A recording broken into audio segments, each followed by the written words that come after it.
Good morning student. Vidya Bharati public senior secondary school के YouTube channel पर आपका स्वागत है। और आज की वीडियो में आप लोग देखेंगे जो आपकी फसल चल रही थी कौन सी, आपको पता होना चाहिए। देखिए बेटा, जो आपकी फसल जैसे आपने पढ़ा है, पहला आम पढ़ा है, उसके बाद में दूसरा पढ़ा है आपने क्या, दूसरी फसल आपने देखी है नींबू देखी है, उसके बाद में संतरा देखा है आपने, ठीक है ना। उसके बाद में आप लोग अमरूद देख रहे हैं। तो ये देखना बेटा, अमरूद में कुछ बिंदु शेष रह गए थे, उस बिंदुओं के बारे में आप लोग जानकारी प्राप्त करेंगे। तो देखना बेटा, जो अमरूद में कल आप लोगों ने बहार देखी, बहार उपचार वेरी वेरी मोस्ट इंपॉर्टेंट, या आप लोग कह सकते हैं बहार नियंत्रण कह सकते हैं, ठीक है ना। तो कब इसमें फूल बनते हैं और कब फल बनते हैं, इसके बारे में आपने जानकारी प्राप्त की है। तो देखिए बेटा, आज आप लोग इसमें से कुछ बिंदु ऐसे शेष रह गए हैं जो पौधे की वृद्धि व उत्पादन को कम कर देते हैं, ठीक है ना। तो इसके बारे में आप लोग जानकारी प्राप्त करना। तो देखिए बेटा, आप लोग इससे पहले आप लोग कुछ बातें देखिए, आप लोग रेगुलर वीडियो देख रहे हैं, तो आप लोग प्रश्नों को बनाना मैं आपको यहां बता रहा हूं, तो वो आप लोग एक कॉपी के अंदर बनाइए और उसके बाद में उनके उत्तर भी दीजिए आप लोग, क्योंकि आपके पास में जो एक बुक बन रही है, आप लोगों की पासबुक बन रही है, उस पासबुक से आप लोग प्रश्न बनाइए, ठीक है ना। और आप उस जैसे आप नोट्स लिख रहे हैं उसमें से उत्तर ढूंढिए और उसके बाद में उस कॉपी के अंदर लिखिए, ताकि आप लोगों को याद करने में कोई दिक्कत नहीं आएगी। आप एग्रीकल्चर की कोई भी बड़ी से बड़ी कंपटीशन हो, आप लोग सरलता पूर्वक कंपटीशन फाइट कर सकते हैं। देखिए, मैं आप लोगों को फिर से याद दिला रहा हूं, देखिए हमारा देश एक कृषि प्रधान देश है। हमारा देश क्या है? कृषि प्रधान देश है। तो ये ध्यान रखना, इस सब्जेक्ट के अंदर सबसे ज्यादा रोजगार के अवसर है बेटा, ये आप लोगों को बता देता हूं, क्योंकि 1000 लड़के डॉक्टर के लिए जाते हैं तो 1000 ही सिलेक्शन नहीं है। यदि एग्रीकल्चर में थोड़ी बहुत तैयारी कर लेता है विद्यार्थी, मीन्स एक प्रकार से जैसे आर्ट्स का विद्यार्थी है और वो एग्रीकल्चर ले लेता है और उसको थोड़ा सा मेहनत की जरूरत पड़ जाती है, तो वो सफलतापूर्व अपनी मंजिल तक पहुंच जाता है। और जिस डिपार्टमेंट में जाना चाहते हो आप एग्रीकल्चर संबंधित, ये डिपार्टमेंट ऐसा डिपार्टमेंट है जिसमें बहुत ज्यादा पैसे रखे हुए हैं। अब देखना बेटा, इस डिपार्टमेंट में पैसे उठाने कैसे उठाएं, तो उसके लिए आप लोगों को थोड़ी मेहनत करनी पड़ेगी, ठीक है ना। और देखना, इसमें वस्तुनिष्ठ ही प्रश्न आते हैं, कोई इसमें कोई बड़ी बात नहीं है, तो इस कंपटीशन को आप फाइट नहीं कर सकते हैं, ठीक है ना। तो आप लोग इसको अच्छे प्रकार से देखिए और याद कीजिए। जो आपकी 5वें नंबर पर फसल चल रही है अमरूद, तो उसका आप लोग टॉपिक देखिए इरिगेशन। क्या है टॉपिक, क्या है अगला? इरिगेशन, इरिगेशन और इंटरकल्चर, ठीक है ना। अंतरा सस्य, जिसको आप लोग अंतरा सस्य कहते हैं। सबसे पहले आप लोग देखेंगे इरिगेशन। अमरूद की फसल को ग्रीष्म ऋतु में 7 से 10 दिन के अंतराल पर, कितना, 7 से 10 दिन के अंतराल पर सिंचित करें या सिंचाई करें। और सर्द ऋतु में, ग्रीष्म ऋतु में कब? समर में देखना, समर टाइम, और सर्द ऋतु में 15 से 20 दिनों के अंतराल पर इरिगेटेड करना है। इरिगेटेड का मतलब होता है सिंचित करना है या सिंचाई करना है। देखिए, आप लोगों ने फसलोत्पादन में फसलों की क्रिटिकल स्टेज के बारे में पढ़ा था, क्रिटिकल क्रांतिक अवस्था। यह फसल की वह अवस्था है जिसमें किसान को पानी देना अति आवश्यक होता है। यदि किसान उस समय उस परिस्थिति में या उस क्रांतिक अवस्था पर पानी नहीं देता है तो फसल प्रोडक्शन कम हो जाता है। ये देख लीजिए। तो वैज्ञानिकों द्वारा एक सिस्टमेटिक तरीके से इसका शेड्यूल बना रखा है, फसलों का शेड्यूल बना रखा है। किसके लिए? सिंचाई का शेड्यूल बना रखा है। जो इरिगेटेड शेड्यूल है, ये जो भारत सरकार के द्वारा निर्धारित किया गया है उसके तहत, क्योंकि मैंने आपको बताया था कृषि कैलेंडर के बारे में बताया था, क्योंकि जो कृषि कैलेंडर है जिसको कृषि पंचांग के नाम से जानते हैं, कृषि पंचांग इज कृषि कैलेंडर। तो आप लोग जिस प्रकार से आप लोग विवाह शादी के लिए जो अपना पंचांग होता है, जिसको पंचांग को पढ़कर मुहूर्त निकाला जाता है, क्या निकाला जाता है? मुहूर्त निकाला जाता है। तो इसमें भी एग्रीकल्चर में भी क्या है, एक कृषि कैलेंडर, कृषि पंचांग तैयार किया गया है और उस पंचांग को पढ़कर किसान अपना सारा सिस्टम करता है, तो वो सिस्टम बहुत अच्छा फसल उत्पादन देता है। ध्यान रखिए, अगर हम सारा सिस्टम पंचांग, कृषि पंचांग से लेकर चलते हैं तो हमारा कोई भी कार्य ऐसा कोई खराब नहीं होता है जो हमारे फसल उत्पादन के अंदर कोई व्याधि परेशानी करे या व्यवधान उत्पन्न करे। तो देखिए बेटा, यहां पर आप लोग इरिगेशन है, ग्रीष्म ऋतु में 7 से 10 दिन के अंतराल पर सिंचाई करें और शरद ऋतु में कीजिए आप लोग 15 से 20 दिन के अंतराल पर सिंचाई करें, तो किसान का प्रोडक्शन अपने आप ही बढ़ेगा। अब इसमें इंट्राकल्चर देखना, अंतरसस्यन, समय समय पर निराई गुड़ाई का कार्य है या फिर अन्य फसलों की, क्योंकि इसका जो पौधा है वो लंबे समय बाद में फल देता है। इसके बीच के अंदर आप लोग जैसे गंवार है, मूंगफली है, आप जो भी फसल बोना चाहिए वो आप लोग बो सकते हैं, ठीक है ना। और या फिर आप लोग देखना इसमें अंतरसस्य में और कार्य कर सकते हैं, जैसे अमरूद की जड़ें वगैरह ऊपर जड़ें आ जाती है, उसको काट देवें और उसका जहाँ उर्वरक की मात्रा की आवश्यकता हो तो उर्वरक दीजिए। ये सभी क्या इंटरकल्चर में आता है, तो इसलिए आप लोग ध्यान रखेंगे, समय समय पर ऐसा कार्य करते रहिए। अब है पौध संरक्षण। क्या है? प्लांट प्रोटेक्शन, पौध संरक्षण अगला टॉपिक है। देखना, टॉपिक अगला है प्लांट प्रोटेक्शन, मींस पौध संरक्षण या पौधे की संरक्षण या पौधे का बचाव कीटों से, ठीक है ना। तो यहां पर पौध संरक्षण देखिए, पौध संरक्षण, पौधे की सुरक्षा किनसे? कीट एवं व्याधियों से। देखिए बेटा, जहां कीट एवं डिजीज है या इंसेक्ट है, इंसेक्ट को हम हिंदी में कीट कहते हैं, डिजीज को हिंदी में रोग कहते हैं। तो देखना बेटा, मैंने आप लोगों को कई बार बताया है कि रोग 2 प्रकार का होता है, एक तो बीजोड़ रोग होता है और एक मरदोड़ रोग होता है। वह रोग जो बीज के अंदर छिपा हुआ होता है उसको हम मरदोड़ रोग कहते हैं, और दूसरा वह रोग जो मर्दा के अंदर छिपा हुआ होता है उसको हम क्या कहते हैं? मरदोड़ रोग। अब जिस प्रकार से अब मर्दा के अंदर या बीज के अंदर आप लोग रोग को छिपा रखे हैं, क्योंकि बीज एक ऐसा किसान का बेस है या आधार है जो उसकी आर्थिक स्थिति को मजबूत करता है, क्योंकि बीज क्या करता है? नमी को ग्रहण कर लेता है और नमी को ग्रहण करने के बाद में विभिन्न प्रकार के रोगों एवं कीटों को जन्म दे देता है, जो पौधे की वृद्धि के साथ में वो भी अपनी वृद्धि कर लेता है और जब तक फसल को बहुत ज्यादा नुकसान पहुंचा देता है।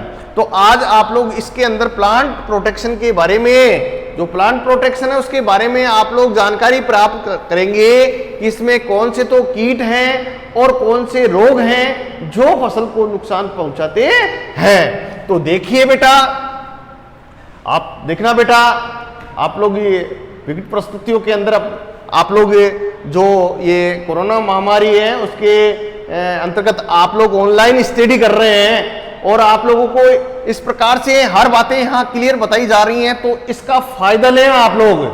देखना बेटा, आप लोग घर बैठ रहे हैं और घर बैठकर आप लोग ये चीज देख रहे हैं, तो इसका आप ज्यादा से ज्यादा फायदा लीजिए, क्योंकि इसको यहाँ पर हम जो भी मटेरियल तैयार कर रहे हैं वो आपके लिए इंपॉर्टेंट साबित हो। देखिए इसमें देखना आपकी जेट की तैयारी भी हो रही है और साथ के अंदर आपका सिलेबस भी तैयार हो रहा है। तो आप लोग इसको ऐसा एक भी रोज ना छोड़ें जो आप लोग वीडियो को नहीं देखें, रोज देखिए आप लोग, ठीक है ना। एक बार नहीं 2 बार देखिए, आप लोगों की ऑटोमेटिक ये सारी बातें समझ में आ जाएगी कि सर ने हमारे को किस प्रकार से फसल का क्लासिफिकेशन करके बताया है। और एक बात बता देता हूं, अगर 12वीं की एग्रीकल्चर के जो सिलेबस की बात करते हैं, तो यदि आप जिस सिलेबस के मुताबिक यहां पढ़ रहे हैं और इसको बार बार आप लोग इसको याद कर रहे हैं, तो मैं सही कह रहा हूं, आपको बहुत अच्छे नंबर ला सकते हैं। आप लोग पीछे नहीं रह सकते। पीछे वो रहते हैं जो समय के साथ में उसका इज्जत नहीं करते हैं, समय की पहचान नहीं करते हैं। तो उसका अगर समय के साथ में लेकर स्टूडेंट चलता है अपनी स्टडी को, तो वो अपने माता पिता का बहुत अच्छा नाम करता है बेटा। क्योंकि यहां पर मैंने अभी बताया ना, इस डिपार्टमेंट में आज आप लोगों को मैं बता रहा हूं, क्योंकि जो नाबार्ड बैंक है वो किसानों का बैंक है। ये आप लोगों को बताऊं, नाबार्ड बैंक है वो किसका है? किसानों का बैंक है। लेकिन ये इन बैंकों को कौन चलाता है? नाबार्ड बैंक चलाता है, ठीक है ना। तो जितने इस डिपार्टमेंट में पैसे हैं, अन्य किसी डिपार्टमेंट में पैसे नहीं है, ठीक है ना। तो यह ध्यान रखना बेटा। आज से आप लोग मान लीजिए कि हमारे को जो भी प्रश्न याद करना है, किस प्रकार से याद करना है, लिख के आप लोग याद करेंगे, पढ़कर याद करेंगे, या फिर आप लोग चार्ट पर उतार कर याद करेंगे। तो एक बार ऐसा कार्य कर लीजिए, उसके बाद में जीवन में कभी भी आप लोग कोई प्रश्न नहीं भूलेंगे, ठीक है। तो यहां पर मैं सबसे पहले कीट के बारे में बात करता हूं। कीट, इंसेक्ट, और यहां इंसेक्टिसाइड लग जाए, इंसेक्टिसाइड कीटनाशी, तो यहां पर नासी लग रहा है, तो आप लोग इसका सीधा परिभाषा कह देंगे कि वे रसायन जो कीटों को मारने के लिए काम में लिए जाते हैं, उसको क्या कहते हैं हम? कीटनाशी। दूसरा क्या है? फंगिसाइड, जिसको कवकनाशी के नाम से जानते हैं। वे रसायन जो कवकों को मारने के लिए काम में लिए जाते हैं, उसको हम क्या कहते हैं? फंगिसाइड कहते हैं, ठीक है ना। आप लोग भूले नहीं। तो यहां पर देखना, सबसे पहला है फल मक्खी। फल मक्खी, इस मक्खी के बारे में आप लोग देखना। यह मक्खी देखना बेटा, इसको आप लोग इस प्रकार से लिखना कि यह मक्खी फलों में अंडे देती है, जिसके मैगट का मतलब लठ, जिसकी लठ अमरूद के गुद्दे को खा जाती हैं और फल को बेकार कर देती हैं। दोबारा देखना, यह मक्खी, या आप लोग ऐसे लिख सकते हैं कि यह कीट अमरूद के फल में अंडे देता है, ठीक है ना, और अंडे से मैगट बनती हैं, ठीक है, जो आप लोग लट कह सकते हैं। तो ये लट क्या करती हैं? अमरूद के गुद्दे को खा जाती हैं, क्योंकि बहुत ही स्वादिष्ट लगता है, ठीक है ना, और ये पौधे को बहुत ज्यादा नुकसान पहुंचाती है। तो इसलिए आप लोग ध्यान रखिए, इसका नियंत्रण क्या करेंगे आप लोग? कंट्रोल देखिए, नियंत्रण, फल मक्खी बहुत ज्यादा नुकसान पहुंचाती है। तो देखिए बेटा, इस मक्खी का एक ही काम है कि इसके जो अंडे हैं वो फल के अंदर रखती है ये, ठीक है ना। ये मक्खी कहाँ देती है अंडे? फल के अंदर, और इससे मैगट उत्पन्न होता है, लट उत्पन्न होती है, और वो क्या करती है? गुद्दे को खा जाती है। इसके लिए देखना, प्रभावित फलों को या प्रभावित भागों को, यहां पर फल ही लेंगे, प्रभावित फलों को तोड़कर नष्ट कर देवे। ये देखिए बेटा। दूसरा क्या करेंगे बेटा? स्पाइनोसेड, यहां पर देखना, दूसरा है स्पाइनोसेड, ठीक है ना। ये मार्केट के अंदर दवा मिलती है, स्पाइनोसेड 45 80 का 0 पॉइंट का मतलब दवा 0.5%, 0.5% प्रति लीटर, सॉरी प्रतिशत नहीं है, ml, आधा ml मीन्स क्या हो गया? आधा ml, 0.5 ml प्रति लीटर पानी में घोलकर छिड़काव करें। ठीक है ना, घोलकर छिड़काव करें। ये लीजिए, इस कीट का आपने इसकी पहचान करना भी सीख गए आप लोग, और साथ में इसका नियंत्रण भी सीख गए। ठीक है ना, तो ये ध्यान रखना, इसका प्रमुख कीट कौन सा है? फल मक्खी। आपसे पूछ सकता है आपकी जो फसल का क्या नाम है? अमरूद। क्या है? अमरूद, जिसको गुआवा के नाम से जानते हैं। ठीक है ना, तो आप लोग इसका प्रमुख कीट यदि आपसे कोई पूछता है तो आप लोग क्या बताएंगे कि इसका जो प्रमुख कीट है वो है फल मक्खी। इसके बाद में दूसरा कीट है छाल भक्षक। छाल भक्षक, ये देखिए बेटा, ये कीट आम में भी लगा होगा शायद।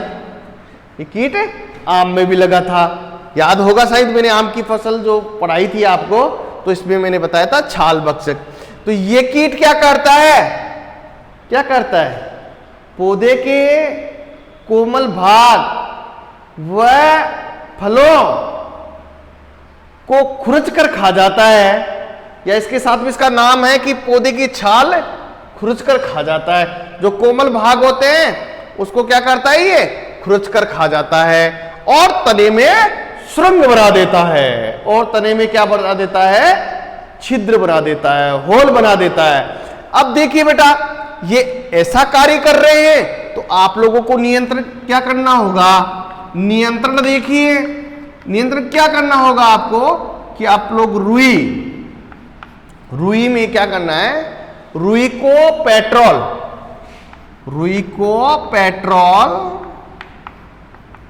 व केरोसिन, ठीक है, केरोसिन में भिगोकर उन छिद्रों में लगा देवे। ठीक है, और उसके बाद में क्या करें कि चिकनी मिट्टी से बंद कर देवे या लीप देवे। ठीक है ना, चिकनी मिट्टी से लीप देवे, तो इस कीट का कंट्रोल हो जाएगा। और साथ में क्या करना है बेटा, आप लोगों को पता है कि जो प्रभावित भाग है उसको काटकर जला देवे। और वैसे क्योंकि ये पूरा ही भागों को प्रभावित करता है, तो हम ऐसा कार्य भी नहीं कर सकते कि पौधे को काट कर जला देवे। इसके लिए हम रुई को पेट्रोल व केरोसिन में भिगोकर उन छिद्रों के अंदर लगा देते हैं, और साथ के अंदर चिकनी मिट्टी का लेप लगा देते हैं, या चिकनी मिट्टी से उसको बंद कर देते हैं। ठीक है ना, ये दो कीट हैं जो अमरूद की फसल को नुकसान पहुंचाते हैं। इसके बाद में देखना बेटा, आप लोग अगला बिंदु लेंगे रोग, डिजीज। ठीक है ना, क्योंकि इसमें कीट लग रहा है तो 100% क्या लगेगा? रोग भी लगेगा। क्या लगेगा? रोग लगेगा। ये देख लीजिए आप लोग, रोग देख लीजिए। रोग, इसका प्रमुख रोग है कौन सा है? मलानी रोग। क्या है? मलानी रोग। ये देख लीजिए आप लोग। अब मलानी रोग को आप लोग किस किस नाम से जानते हैं? मुरझान। ये देखिए, मुरझान, ठीक है, विल्ट, ठीक है, विल्ट डिजीज, कई बार आपने किताबों में पढ़ते हैं विल्ट डिजीज। उकठा, कोमा, सूखा रोग। ये देखिए बेटा, कितने नामों से जानते हैं हम। ठीक है ना, इसको देख लीजिए आप लोग अच्छी प्रकार से। ठीक है, मलानी कह दो, मुरझान कह दो, विल्ट कह दो, उकटा, सूखा रोग, कितने नामों से जानते हैं। और आप लोग यदि हम इस रोग को मलानी न देके इसको विल्ट डिजीज दे दिया, अमरूद के विल्ट डिजीज के बारे में संक्षेप में टिप्पणी लिखी है, तो आप लोग उस प्रश्न को क्या करते हैं? गलत कर देते हैं। क्योंकि हमारी नोटबुक में क्या था? मलानी रोग था। ठीक है, मलानी डिजीज था, और ये आ गया विल्ट डिजीज के नाम से। ये एक ही बात है, ये सूखा रोग है, ये पौधे को सूखा देता है। तो ध्यान रखिए, यह रोग एक कवक के द्वारा होता है। किसके द्वारा होता है? कवक के द्वारा होता है। ठीक है ना, और ये कच्चे फल ये कच्चे फल छोटे, कच्चे फलों को क्या कर देता है, छोटा कर देता है। इस रोग में क्या हो जाता है, कच्चे फल छोटे, कोमा, भूरे व सख्त हो जाते हैं। इस रोग में क्या होता है बेटा, यह रोग कवक के द्वारा होता है। इस रोग का आक्रमण होने पर फल छोटे, भूरे व सख्त हो जाते हैं। सख्त का मतलब कठोर हो जाते हैं, ठीक है ना। छोटे छोटे फल ही कभी कभार देखना, अमरूद के फल जब समय होता है लगने का, उस समय बाद में, उसका समय जाने के बाद में छोटे फल रह जाते हैं, उसको दबाते हैं तो टूटता नहीं है, कटता नहीं है वो, क्योंकि ये इसमें कौन सा रोग था, मलानी रोग था, इस कारण से ये रोग हो गया है। तो इसमें देखना, इस रोग से प्रभावित फल छोटे, भूरे व सख्त हो जाते हैं। इसके लिए नियंत्रण देखना बेटा, नियंत्रण देखिए आप लोग, मिट्टी को वावस्तीन देखना, रोकथाम यहाँ नियंत्रण नहीं करेंगे क्योंकि रोग को रोकथाम करेंगे, क्योंकि इसको आप पूरी तरह से आप लोगों को बताऊं, क्योंकि कीटों को आप लोग कंट्रोल कर सकते हैं। कि कंट्रोल का मतलब अन्य भागों में ना फैलें, जो कीट है जहां है वहीं रुक जाए, या तो उसको वहीं रोक दीजिए उसकी वर्दी, या नियम तो यह है कि इसका नियंत्रण ही करना है, ठीक है ना। नियंत्रण का मतलब कि जिस भाग पर वो पड़ा है कीट, तो पड़े रहने दो उसको, ऐसी दवा का उपयोग करें, ठीक है ना। ये तो गया नियंत्रण। अब रोकथाम क्या है, जिस प्रकार से देखना बेटा, हमारे पहले पशुओं के अंदर एक रोग आया था, खुरपका और मुंह पका, फूट एंड माउथ डिजीज, खुरपका और मुंह पका, खुरपका और मुंह पका रोग। अब उसके लिए किसान क्या किए कि इतनी ये तगड़ी महामारी आई थी कि उसके अंदर पशु बहुत ज्यादा मर गए थे, और इस रोग का इलाज भी जल्दी हो गया था। देखना कि आज किसान किसे बताऊं आपको बात, जैसे अब एक उदाहरण वो लेते हैं, जैसे आज किसान खेती कर रखा है और गांव की पूरी गायें वहां पर चरने के लिए जाती हैं, तो सभी किसान का नंबर लगा लेते हैं कि भैया इस एरिया के अंदर गाय नहीं घुसनी चाहिए, तो वो जगह जगह पर अपने स्थान बनाकर बैठ जाते हैं उसकी रखवाली के लिए। किसकी रखवाली के लिए, खेत की रखवाली के लिए। तो वो गाय क्या करेगी, वहां खेत तक नहीं पूछेगी, मतलब उसकी पूरी तरह से क्या हो गई, रोकथाम। क्या हो गई, रोकथाम, मतलब उसको बाहर जाने से रोक दिया, उसको कहते हैं हम रोकथाम, ठीक है ना। कंट्रोल का मतलब जहां था वहीं रोक दिया, है ना, मतलब अन्य भागों को उसने नुकसान नहीं किया। लेकिन हमने तो इसको पूरी तरह से नुकसान क्या करेंगे, हम उसके एरिया में घुसने नहीं दिया, मतलब उसका पूरी तरह से प्रतिबंध लगा दिया। प्रतिबंध का अर्थ होता है रोकथाम, ठीक है ना बेटा। इसको अच्छी प्रकार से जानकारी प्राप्त कर लेना। तो देखिए बेटा, ये खुरपका मुंहपका रोग आया था, तो मुंहपका के लिए क्या हुआ, क्योंकि इस खुरपका के लिए तो कॉपर सल्फेट है, या चारागाह में जाने के लिए रोक दिया, और चढ़ने के लिए जा रहे हैं तो कॉपर सल्फेट का छिड़काव कर दिया, लाल दवा का कर दिया, ठीक है ना, लाल दवा उसके घावों में भर दी। इस प्रकार से हमने नियंत्रण कर लिया था। और लेकिन माता जो मुंहपका के लिए क्या किया कि उस पशु की लार ली, क्या ली, एक प्रश्न आएगा जेट के अंदर मैं निकाल रहा हूं, ध्यान से सुनना इस प्रश्न को, कि पशु की जो लार निकलती है उसको किसानों ने किसी पात्र में ले लिया या हाथों में ले लिया, उसको पॉलीथीन डालकर, पॉलीथीन पहनकर या दस्ताने पहनकर उस लार को, क्योंकि इसमें मुंहपका के अंदर क्या करती है, लार गिरती है, तो उसको लार को ले लिया और सभी पशुओं के उसके मुख पर लगा दिया। तो ऐसे करने की क्रिया क्या कहते हैं, एप्थेलाइजेशन। क्या कहते हैं, एप्थेलाइजेशन। तो उससे क्या होगा, उससे क्या हुआ कि उस रोग के प्रति क्या हुई, रोग प्रतिरोधक क्षमता बढ़ी।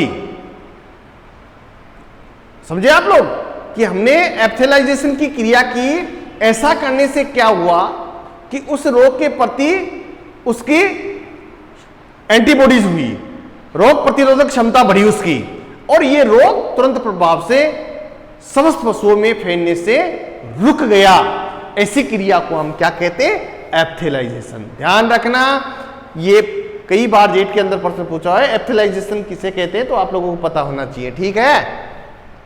तो इसकी रोकथाम के लिए क्या करेंगे आप लोग, मिट्टी को बावस्तीन, या देख लीजिए, मिट्टी को बावस्तीन, बाविस्टीन 1 ग्राम, ठीक है ना, क्या गिरे, बाविस्टीन 1 ग्राम प्रति लीटर पानी में घोलकर मिट्टी को उपचारित करें या फिर आप लोग स्प्रे करें, ठीक है, मिट्टी के अंदर स्प्रे कर दीजिए या उसको उपचारित करें। मिट्टी को बाविस्टीन 1 ग्राम प्रति लीटर के हिसाब से उपचारित करें, ठीक है। इसके बाद में देखना आप लोग रोगग्रस्त भागों को वह टहनियों को काट कर जला देवें, क्योंकि ये पौधा इतना प्रभावित कर देता है, इतना प्रभाव अपना छोड़ता है कि संपूर्ण पौधा अचानक सूख जाता है। क्या अचानक पौधा सूख जाता है। इसके लिए आप लोग रोकथाम कीजिए, मिट्टी को बाविस्टीन 1 ग्राम प्रति लीटर के हिसाब से उपचार कीजिए। उसके बाद में आप लोग जो प्रभावित भाग हैं उसको काटकर जला देवें। इसके बाद में देखना बेटा, दूसरा रोग है श्याम व्रण। दूसरा रोग क्या था, श्याम व्रण। श्याम व्रण नाम से ही पता है कि काले धब्बे दिखाई देते हैं, फफोले नुमे हो जाते हैं पत्तियों पर। पत्तियों पर क्या हो जाता है, फफोले नुमे काले धब्बे दिखाई देते हैं। इसको कहते हैं श्याम व्रण या एंथ्रेक्नोज या एंथ्रेक्नोज, जो आम में भी लगता है, ठीक है, पढ़ा है आपने। आम के अंदर श्याम व्रण रोग लगता है, श्याम व्रण या एंथ्रेक्नोज रोग। ये पत्तियों पर भूरे काले फफोले नुमे धब्बे उत्पन्न करता है, ठीक है ना। ये भी कवक के द्वारा होता है। तो आप लोग देखना, यह रोग कवक के द्वारा होता है। इस रोग से प्रभावित भागों पर ध्यान से सुने, इस रोग से प्रभावित भागों पर क्या क्या हो जाता है, पत्तियों पर भूरे काले फफोले नुमे धब्बे दिखाई देते हैं, ठीक है। जिससे क्या होता है, फल कच्ची अवस्था में झड़ जाते हैं या गिर जाते हैं और भाग काला हो जाता है। फलों का या पत्तियों का भाग क्या हो जाता है, काला हो जाता है और धीरे धीरे पौधे की वृद्धि रुक जाती है, ठीक है ना। इसकी ये ऐसे लक्षण प्रकट करता है। नियंत्रण आप लोग देखिए बेटा, नियंत्रण कीजिए आप लोग। नियंत्रण डाइथेन M45, जिसको आप लोग डाइथेन, जिसको मैन को जेब के नाम से जानते हैं, डाइथेन M45, ठीक है ना, जिसको मैन को जेब के नाम से जानते हैं। 2 ग्राम प्रति लीटर पानी में घोलकर छिड़काव करने से किसान को आशासित लाभ प्राप्त होते हैं। श्याम व्रण एंथ्रेक्नोज नियंत्रण सॉरी, इसके अंदर आप लोग रोकथाम लीजिए, रोकथाम, ठीक है ना, क्योंकि नियंत्रण तो कीटों में लेना है, रोकथाम।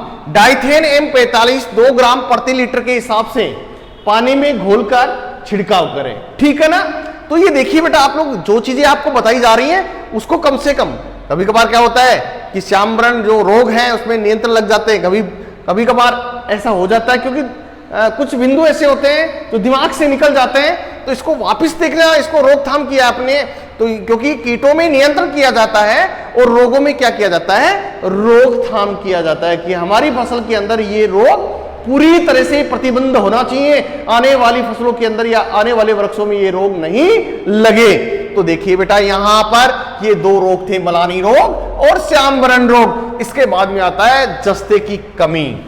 जस्ते की कमी के लक्षण देखिए, जस्ते की कमी। अमरूद के अंदर ये एक बहुत बड़ी समस्या होती है न्यूट्रिएंट्स की। कौन सा न्यूट्रिएंट्स, जस्ता, जिसको आप लोग जेडेन के नाम से जानते हैं, जिंक जानते हैं, जिसको क्या कहते हैं, जिंक कहते हैं। इसकी कमी से पत्तियां छोटी व चरमील हो जाती हैं। देखना, जस्ते की कमी से या जिंक की कमी से, जिंक की कमी से पत्तियां छोटी व चरमील। ये देखना, चरमील क्या होती हैं, बहुत पतली हो जाती हैं। क्या हो जाती हैं, चरमील हो जाती हैं, क्योंकि उस पत्ती की जो झिल्लियां हैं वो स्पष्ट रूप से दिखने लग जाती हैं, ठीक है, और पत्तियां जल्दी ही क्या हो जाती हैं, गिर जाती हैं। तो ये देखिए, जिंक की कमी से पत्तियां छोटी व चरमील हो जाती हैं और पौधे की सिराओं के बीच का भाग तथा पौधे की सिराओं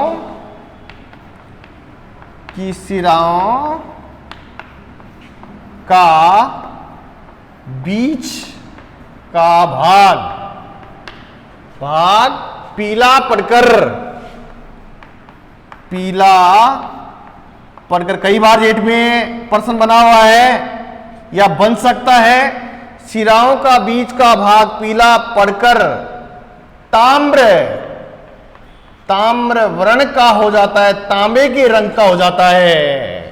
क्योंकि देखना इसकी पत्तियां, कभी कभार देखना इसकी पत्तियां तांबे जैसी दिखने लग जाती हैं, ठीक है ना, ताम्र वर्ण की हो जाती हैं। पीला पड़कर कैसे हो जाती है?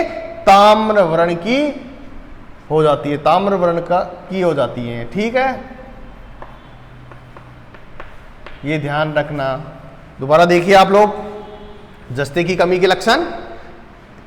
जिंक की कमी से आप लोग जस्ते को आप जिंक कह सकते हैं।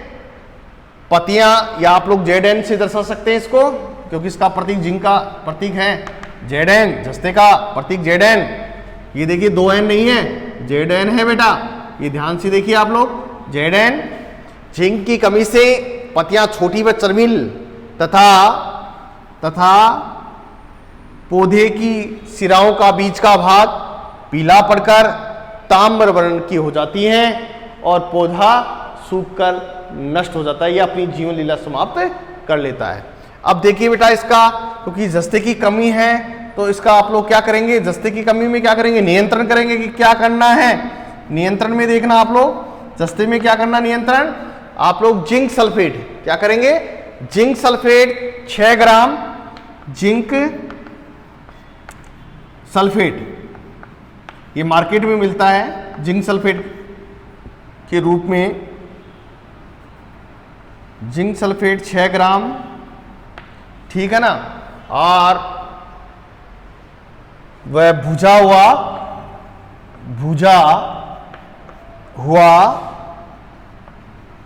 चूना कितना, 4 ग्राम, कितना 4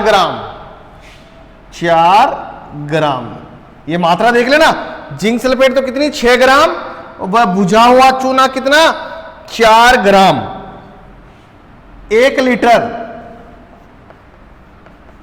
लीटर पानी में घोलकर अप्रैल जून में, अप्रैल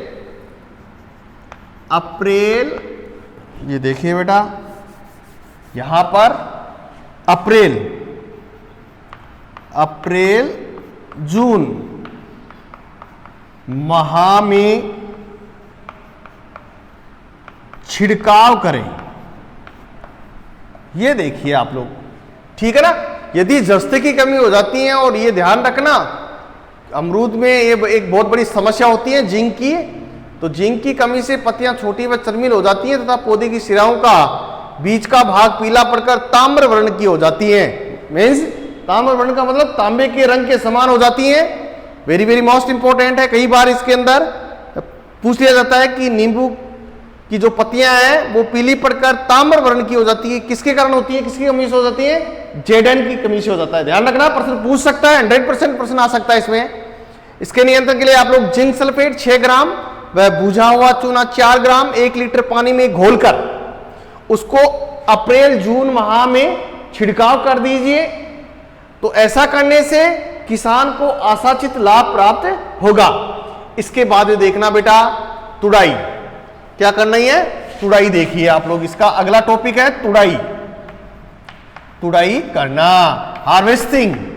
जब फल हरे से पीले में बदलने लगे, जब फल हरे से पीले में बदलने लगे उस समय फल की तुड़ाई कर लेंगे। ये लो साहब, लिखने की कोई बात नहीं है, ये इसको सुनिए आप आवाज को, कि फल हरे से पीले में बदलने लगे तब फल की तुड़ाई कर लेवें। इसके बाद देखना बेटा उपज देखना कितनी उपज प्राप्त होती है। तो देखिए बेटा उपज है 40 से 50 किलोग्राम प्रति प्लांट, 40 से 50 केजी प्रति प्लांट या वृक्ष फल प्राप्त होते हैं, 40 से 50 केजी। ठीक है, उसके बाद में देखना इसका भंडारण, इसका भंडारण देखेंगे आप लोग। भंडारण ये देखिए आप लोग, इसका भंडारण करना भी बहुत जरूरी है। तो आप लोग देखना बेटा, अमरूद के फल का भंडारण तुड़ाई के बाद करना है। तुड़ाई के बाद ही तो करेंगे ना, पहले थोड़ी कर लेंगे, ठीक है ना। तो फल तुड़ाई के बाद 9 से 10 डिग्री, 9 से 10 डिग्री सेंटीग्रेड टेम्परेचर पर या तापमान पर या तापक्रम पर, ठीक है, पर 2 से 3 सप्ताह, पर 2 से 3 सप्ताह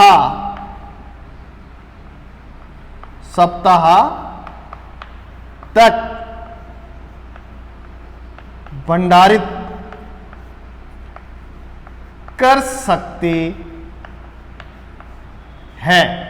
ये लीजिए बेटा, क्योंकि मैंने यहां इस फसल के अंदर, अमरूद की फसल के अंदर हमने सारी बात की है बेटा, कि यहां जितने भी बिंदु थे आप लोगों को यहां क्लियर कर दिया गया है। यहां देखना अंतिम बिंदु है, उपज है, ये वेरी वेरी मोस्ट इंपॉर्टेंट है। कई बार ये जेट के अंदर पूछ लिया जाता है, ठीक है ना, इसको ध्यान रखना आप लोग। ये कि एक पौधे से कितने फल प्राप्त होते हैं, 40 से 50 किलोग्राम प्रति हेक्टेयर। और कभी कभार क्या होता है, भंडारण के अंदर टेम्परेचर पूछ लेता, तो टेम्परेचर का भी ध्यान रखना आप लोग। 9 से 10 डिग्री सेंटीग्रेड तापक्रम पर 2 से 3 सप्ताह तक इसको भंडारित किया जा सकता है। और अगली फसल अपनी जो 6 नंबर पर होगी वो पपीता है, वो उसके बारे में हम कल बात करेंगे। तो देखना बेटा, आप लोग इस वीडियो के बारे में कमेंट्स में लिखकर भेजें कि आपके कौन सा बिंदु समझ में नहीं आया है और कौन सा आप लोगों को क्या परेशानी आ रही है, उसके बारे में आप लोग बताएं। और चैनल को अधिक से अधिक सब्सक्राइब करें और इसको लाइक करें। धन्यवाद।